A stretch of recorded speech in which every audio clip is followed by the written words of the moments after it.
एक छोटा सा देश जिसकी आर्मी को, जिसकी मिलिट्री को वन ऑफ द बेस्ट बोला जाता है, वो आज खतरे में है, आज मुश्किल में है। तो इस वीडियो में मैं यही बात करने वाला हूँ कि इज़राइल और पैलेस्टीन के बीच में क्या चल रहा है एंड क्यों चल रहा है। सो सबसे पहले आते हैं क्यों चल रहा है। तो उसके लिए we have to dive deep into the history, और आई ट्राई माई बेस्ट इस वीडियो को जितना छोटा एंड क्रिस्प रख सकूँ। तो थोड़ी सी बड़ी हो सकती है बिकॉज थोड़ा हिस्ट्री भी समझाना पड़ेगा, एंड हिस्ट्री बोरिंग नहीं होने वाली है।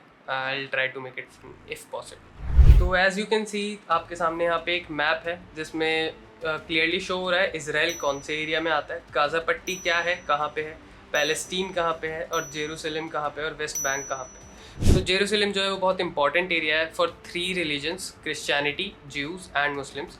सो ये तीनों रिलीजन्स के लिए वो एक बहुत इंपॉर्टेंट और सेक्रेट एरिया है। So it is controlled by UN and not any government. तो अब थोड़ा हिस्ट्री में चलते हैं। बहुत टाइम पहले किंग सोलोमन ने ज्यूज़ का एक टेम्पल बनवाया था, फर्स्ट टेम्पल बनवाया था, जिसको नाम दिया था टेम्पल माउंट। तो उसके बाद जो भी रूलर्स आते गए, किसी ने वो तोड़वाया, किसी ने वापस बनवाया, किसी ने वापस से तोड़वाया। तो जब ये सब तोड़फोड़ चलने लगी तो कुछ ज्यूज़ जो है वो माइग्रेट कर गए यूरोप में, एंड जो बचे हुए ज्यूज़ थे उनमें बर्थ होता है जीसस का। तो जीसस अपने ज्यूज़ के टीचिंग्स को नहीं फॉलो करते थे, एंड ज्यूज़ में रह के ही उन्होंने अपनी कुछ अलग टीचिंग्स, कुछ अलग रूल्स निकाले थे, तो वो उसको ही फॉलो करते थे, एंड उसको क्रिश्चियनिटी नाम दिया था। इन द सेम मैनर जो बुद्धा थे वो हिंदू थे, but he led to the rise of Buddhism. तो जब जीसस क्रिश्चियनिटी को बढ़ाते गए, क्रिश्चियनिटी फॉलो करते गए, तो उनके काफ़ी फॉलोअर्स भी हो गए थे, और इस बात से ज्यूज़ काफ़ी नाराज़ थे। तो ये नाराज़गी इस हद तक चली गई that Jesus was killed by Jews. उनके खुद के लोगों ने ही उनको मार दिया एंड जेरूसलम में लटका दिया गया था, एज यू ऑल नो। तो हमें इस चीज़ से ही जेरूसलम की इंपॉर्टेंस पता चल जाती है कि वो क्रिश्चियंस के लिए क्यों इंपॉर्टेंट है एंड ज्यूज़ के लिए क्यों इंपॉर्टेंट है, बिकॉज वहाँ पे फर्स्ट टेम्पल था, एंड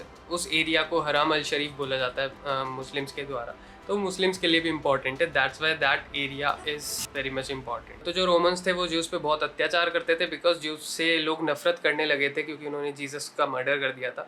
सो रोमन्स बहुत अत्याचार करते थे, that's why Jew always favoured the Arab armies. तो जब रोमन्स का एम्पायर डाउन हुआ and Arab armies of Umar का एम्पायर अप हुआ, so that was actually beneficial for Jews, because Arabs support करते थे ज्यूज़ को, बिकॉज उनके रिलीजन्स में बहुत ज़्यादा सिमिलैरिटीज़ थे। सो अराउंड 1891 ज्यूज़ अपने लैंड पे वापस जाने के लिए बोलते थे जहाँ से उनको निकाला गया था, क्योंकि यूरोप में कितने भी नियम आ जाए, कुछ भी आ जाए, but Europeans won't consider them as equal. उनके साथ वहाँ पे बहुत ज़्यादती होती थी। So that's why they demanded कि उनको उनके ही लैंड में भेजा जाए। So during world war 1 Britain actually supported Jews, and उसका मेन रीज़न पॉलिटिक्स था। They just wanted to win world war 1। तो उसके लिए उन लोगों ने ज्यूज़ को सपोर्ट किया एंड उनसे कुछ वादे किए। तो Jews actually helped Britain to win the world war 1। So as a reward Europe ने ज्यूज़ को पैलेस्टीन भेजना शुरू किया, जहाँ पे वो इनिशियली रहते थे, एंड वहाँ के कुछ अरब कंट्रीज़ को इस चीज़ से एतराज़ था, बिकॉज ज्यूज़ की जो पॉपुलेशन थी वो बहुत ड्रास्टिकली इंक्रीज़ होती जा रही थी पैलेस्टीन में। 1878 के around it was around 6% of the Jews in Palestine, and when we move forward to 1914 it was around 15 to 20% Jews in Palestine, and उसके आगे तो लाखों में बढ़ गए थे। तो एट दी एंड यूरोप का कोई पेपर रिलीज़ होता है एंड उसमें पता चलता है कि इट वाज एक्चुअली द चाल बोलते हैं ना, जो चाल थी यूरोप की कि फूड डालो राज करो, इन द सेम मैनर जो उन्होंने इंडिया में किया था, फूड डालो राज। सिंस वो एरिया जिसके ऊपर पूरी लड़ाई हो रही थी वो तीनों रिलीजन के लिए इंपॉर्टेंट था, तो after world war 2 UN decides के एक देश बना के, इजराइल बना के ज्यूज़ को दे दो, एंड एक देश पैलेस्टीन बना के पैलेस्टीनियन को दे दो, एंड जो तुम्हारा जेरूसलम होगा that will be controlled by UN, because वो तीनों रिलीजन के लिए बहुत सीक्रेट प्लेस है, and no government will be allowed to control that place. Only India was the non Arab country जिसने बोला वो बंटवारे के खिलाफ है। बाकी सब अरब कंट्रीज़ ही बोल रहे थे वो लोग बंटवारे के खिलाफ है, बिकॉज पैलेस्टीन के लोगों के साथ वहाँ पे ज़्यादती हो रही थी, उनको उन्हीं की लैंड से बेदखल किया जा रहा था। सो that's why India supported Palestine at that time. तो जब ये सब सेटलमेंट होता है उसके बाद ब्रिटिश चले जाते हैं वहाँ से, एंड ब्रिटिश के जाने के बाद अगले ही दिन तो नहीं हुआ, आई एम ओवर एक्सैचुरेटिंग ऑब्वियसली। सो अगले ही दिन सारे अरब कंट्रीज़ ने इसराइल पर एक साथ अटैक कर दिया, ये सोच के कि इतने सारे देश हैं, ऑब्वियसली इसराइल छोटा सा देश है उनके बीच में तो हार ही जाएगा, but results were shocking. Like एकदम ऑपोजिट हुआ, Israel was able to defeat all the countries by itself. After that attack Israel ने और लैंड ले लिया एंड यूएन को बीच में आना पड़ा वो लैंड छुटवाने के लिए। इन 1964 सारे अरब देशों ने बैठ के एक मीटिंग करी एंड एक ऑर्गेनाइजेशन को जन्म दिया, PLO, Palestine liberation organisation.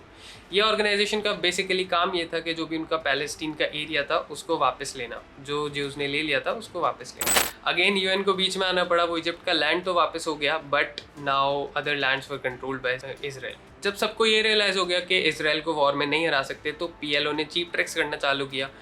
They started hijacking plane या फिर छोटे मोटे टेरर अटैक्स करने चालू करे एंड उससे तंग आके Israel attacked Lebanon, because Lebanon में ही PLO के जितने भी एजेंट्स या जितने भी मिलिट्री ऑफिशियल्स रहते थे, बिकॉज इसराइल अपने आसपास मतलब मार ही देता था जो भी था। सो इन 1993 Israel agreed in an agreement that they will give some land back to the Palestine, but वो नहीं दिया।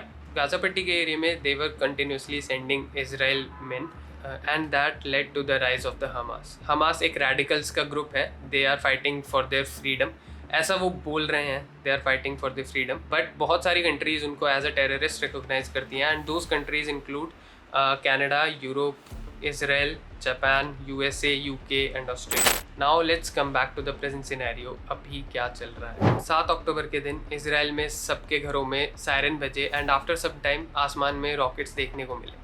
According to the statement by Israel government, they say 2,200 rockets were fired, but according to Hamas, 5,000 rockets were fired in 20 minutes. Israel का एक बहुत famous iron डोम defence है। उसमें basically क्या होता है कि जो भी रॉकेट्स इसराइल पे फायर होते हैं वो उनको इंटरसेप्ट कर लेते हैं एंड उनको उनका काउंटर अटैक हवा में ही दे देते हैं। बेसिकली अपनी साइड से एक रॉकेट छोड़ देते हैं, हवा में ही वो टकरा जाते हैं, फूट जाते हैं, जो भी होता है। तो 5,000 rockets in 20 minutes, they failed the Iron Dome. This is the biggest attack in the past few days and सिर्फ एयर स्ट्राइक्स नहीं हुए, हमास ने ज़मीन, एयर एंड सी तीनों जगह से हमला किया है। And as we all know many events happened in just one single day.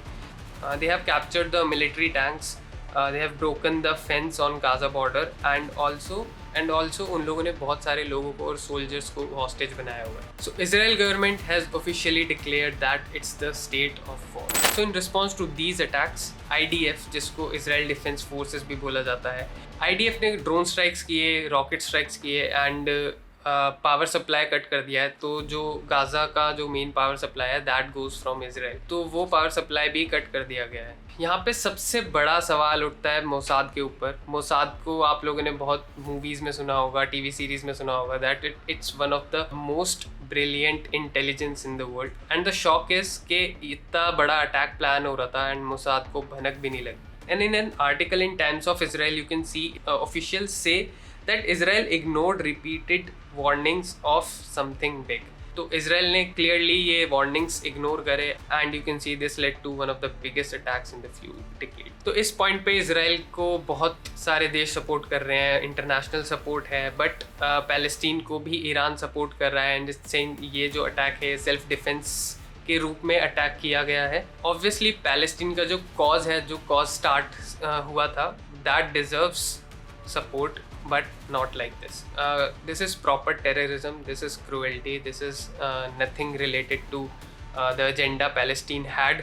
तो अभी सोशल मीडिया पे आप लोगों को दोनों साइड के बहुत सारे कमेंट्स दिख जाएंगे कि इसराइल को मिटा दो, पैलेस्टीन को मिटा दो। My question to them is, अगर आप उन लोगों की जगह होते जिन लोगों ने कुछ किया ही नहीं तो आप क्या करें? तो ये जितने भी वॉर मोंगरिंग है, जितनी भी हेटरेड है आप सोशल मीडिया पे फैला रहे हो, please just a request, stop that and if possible तो पीस का सोचो। बाकी मिलते हैं नेक्स्ट वीडियो में एंड इफ़ ये वीडियो अगर हेल्पफुल लगा है तो भाई लाइक, कमेंट या जो भी होता है वो सब कर दो।